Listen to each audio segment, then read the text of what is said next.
The views and opinions expressed by the host and guests are solely their own and do not necessarily reflect the views, policies, or positions of this television station, its management, or its affiliated network.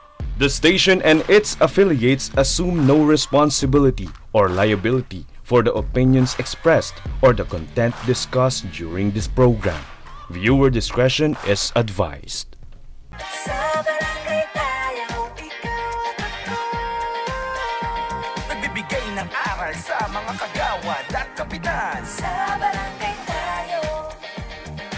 Welcome back po mga kabarangay. As we speak, tumutulo sa table ni Cap Don Francisco ang kasi malakas pa ang ulan din sa Makati, kaya po ito nagtutulo na dito. Ganun kami kasosyal dito sa studio ng GNN. Anyway, Cap, meron kasi tayong pahabol na katanungan, pero bago po tayo pumunta doon, nais namin magpasalamat sa iyo mga bumoto, took time to vote for Kapitan Don Francisco sa kanyang Best Kapitan na Gawad Filipino Awards. Yeah. At hindi natin masabing medyo nakakaya kasi bumabagyo ngayon, pero hindi na muna namin pag-uusapan yan sapagkat may isa pa kaming hirit. Hihingi pa ulit kami ng mga boto sa inyo paglaon-laon. At the same time, we would like again to congratulate Cap Don Francisco sapagkat na-nominate na naman po siya dini po sa Kapitan of the Year Awards, 9th Most Lived Awards. Ito pong Most Lived na to, big time po yan. Nanalo po rin si Yusek Martin Dino ng Best Public Servant Award. No, if I remember correctly, mga 2 or 3 years ago. At napakagandang tropeyo niyan, Cap. At mga parang Russian firm from Russia po ang mga tumitingin ng mga public servants natin at nagbibigay ng parangal. Again, my congratulations, Kapitan Don. Thank you. Thank you. Actually, it's sorry, it's not about me, it's about the people of Namayan. Kaya po swerte po ako lagi kasi ako ay nagagamit lamang ng Panginoon. Pero yung mga tao talaga ang mas masaya ko dahil sila po yung mabubuti, magagaling at talagang sumusunod po sa amin. Maraming salamat po. At maraming salamat po doon sa mga bumoto. Yung iya ako. Promise, kung kilala nyo talaga ako, malalaman nyo na I'm very, very shy pagdating sa mga ganyan. Yes. Si Kape, very shy girl. Hindi.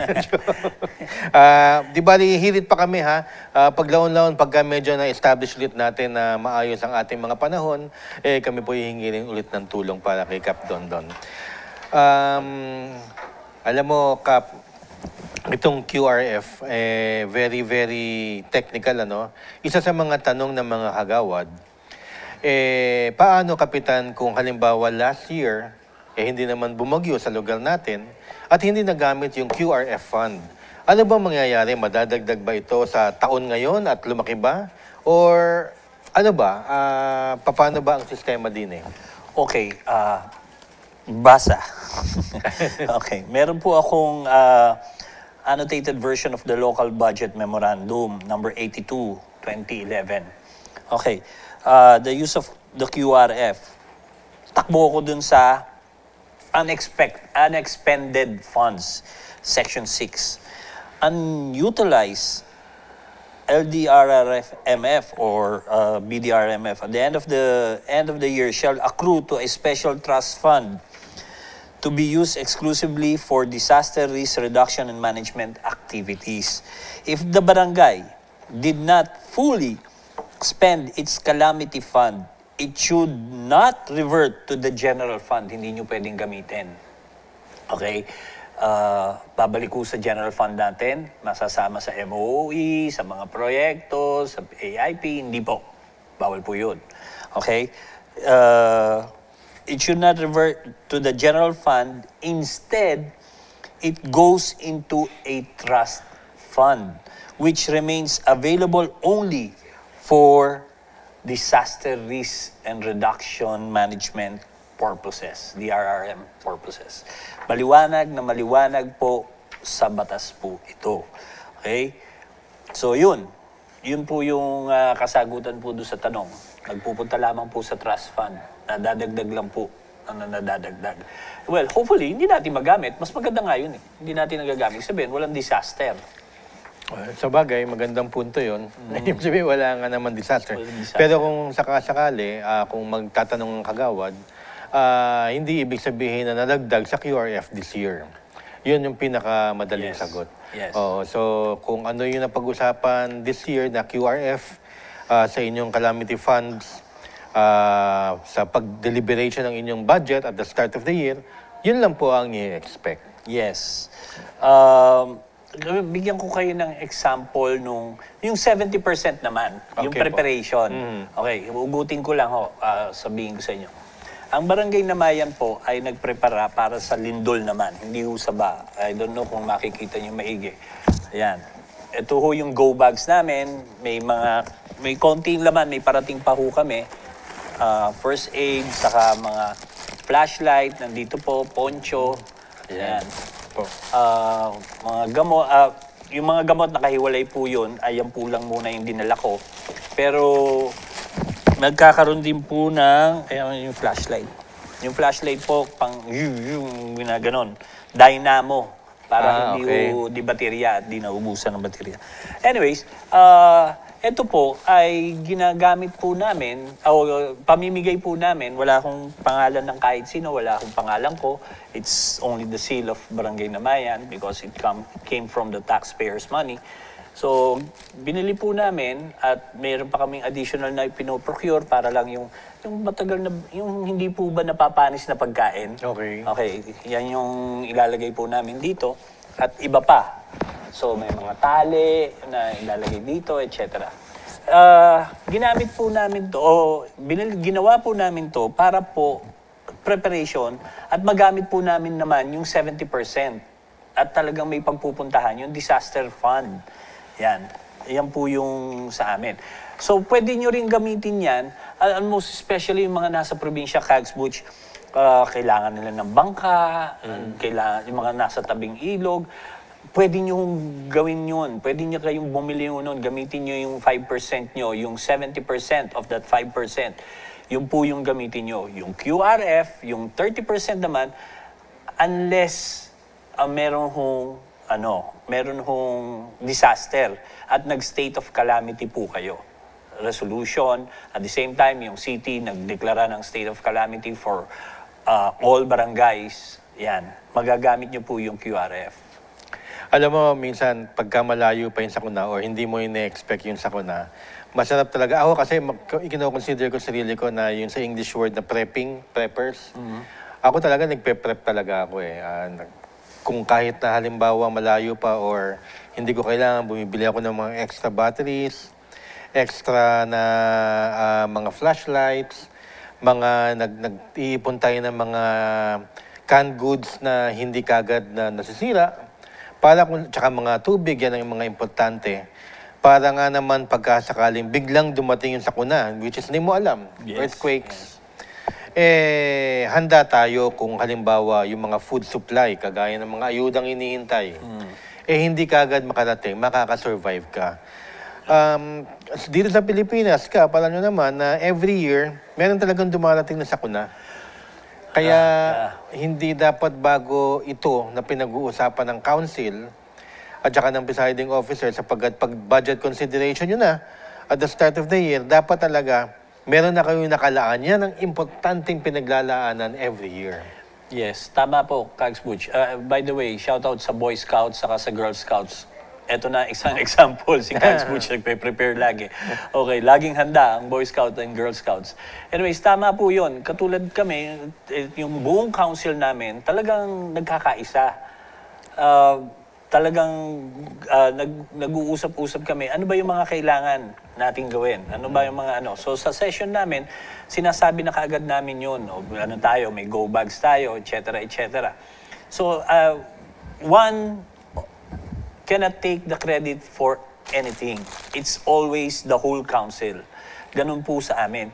At this point in time, mga kabarangay, alisin na po natin muna yung politika kasi lalo na yung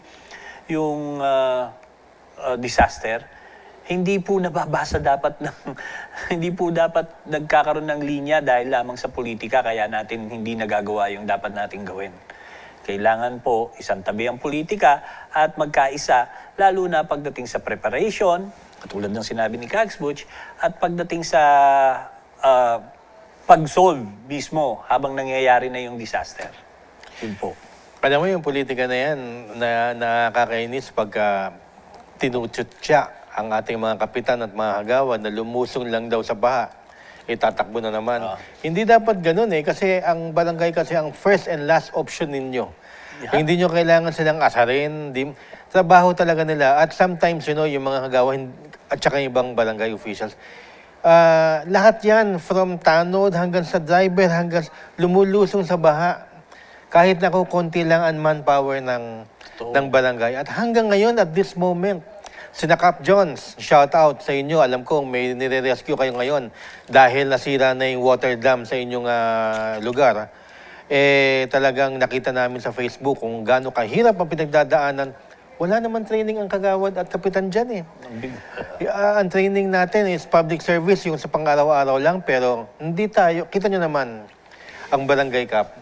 Hindi lang tayo yung executive, legislative, yung mga ganyang judiciary. Alam mo, yung sakripisyo at saka una tayo magre-response in times of crisis, kalamidad, acts of God, di ba? Walang training dyan, kaya para tutsain ng mga taong bayan, ng ating mga barangay. Doon, naiinis ako na naaawa ako sa ating mga public officials. At hindi yan ibig sabihin na nangangampanya at kinakailangan i-post pa sa Facebook. Hindi kinakailangan talaga dahil nakita nyo naman, napaka-technical ng ating mga pinag-uusapan. Yeah, tama si Kags Butch. Saka may mga kapitan lumulusong sa baha talaga Yes. Talagang tumutulong May mga kagawad talagang halos akala mo nasasaktan na yung kamay nila kakahilan ng mga tali para lang madala yung bangka. Shout out sa inyo. Tayo yung mga kung tawagin natin na everyday, kayo, ang mga tinatawag na everyday heroes ng bansa natin. At kung wala ho yung barangay, paano na lang ang national? Hindi ho sila makakababa agad. Tandaan nyo, ang barangay ang unang-unang bumababa. Ang barangay ang inaasahan ng presidente ng Pilipinas. Yes. Kahit sino pa ho ang presidente ng Pilipinas mula noon hanggang ngayon. Barangay po ang inaasahan. So, nakikita nyo na yun ngayon, mga kababayan. Well, alam ko naman, nakikita nyo noon pa, ang kahalagaan ng barangay tsaka ng local government units. Of course, sina Mayor, sina Gov, ang ating mga konsyale, busy rin in coordination with our barangays. Dahil sila ang talagang nagsusupervise kung ano talaga ang karapat-dapat. Pero yung barangay is always left alone pagka talagang sa barangay nila, diskarte na nila talaga yan. Oo, una-una, hindi naman... hindi napupunta si Mayor dyan. Hindi naman iyakin ng mga barangay captain sa mga kagawad Mayor, padala mo kami. Hindi pwedeng ganun. Hindi na. Ang mga kapitan sa mga kagawad, mga SK, ako, naniniwala ako sa 100%. 99% wala akong iyakin dyan. Talagang bababa ka agad sila, tutulong ka agad sila on their own capacity. Yan nung sa akin. Lusob. Laging handa ang mga barangay officials. Congratulations po sa inyo. Kaya nga, alam nyo, nakakatuwa pa tong... Actually, hindi ako natutuwa Meron pang mga nangyayari sa national na... ayoko sanang banggitin to, Kap, Pero okay meron pang pinagkakatuwaan na boxing, meron pang pinagkakatuwaan na asaram, tapos yung mga... Ayaw mag-mention ng posisyon, pero yung mga national nasa posisyon ng national. They are becoming a bad example sa ating mga barangay and local officials talaga. Sa totoo lang, wag yun silang tignan. Kasi pag binibigyan pa natin ng pansin, lalo nagiging katawa-tawa ang gobyerno natin So tayo-tayo na lang talaga ang magkakatulungan mga barangay and local officials. At saludo po kami sa inyo. Yes, let's focus our efforts doon sa disaster preparedness, doon sa pag-mitigate, doon sa pag-lessen ng mga namamatay. at nagkakaroon ng problema, na di-displace, yun po yung doon natin, hindi, yung mga side, co-curricular activity, hindi yung kailangan ng Pilipinas. Maniwala po kayo sa amin. Ako, we are in unison po pagdating ho sa ganyan. Naku, ang mas kailangan natin, magtulong-tulong. Kasi mula dun sa dulo, sa norte, hanggang dun sa dulo sa south, kailangan po ng tulong ng mga bawat Pilipino, most especially, lalo na sa panahon ngayon. Yan. Yeah, maraming salamat. Alam ko si Kap may sasabihin pa, pero bibitinin namin kayo kasi yung sasabihin ni Kap maya-maya ay napaka-importante. At tatanungin naman natin siya kasi sawan-sawa na kayo sa aking opinion regarding term setting at BSK. Tatanungin natin si Kapitan sapagkat hopefully yung kanyang mga views representante ng mga kapitan sa buong Pilipinas. Dito lahat yan sa barangay tayo. Sa barangay tayo, ikaw at ako. Nagbibigay ng aral sa mga kagawad at kapitan. Sa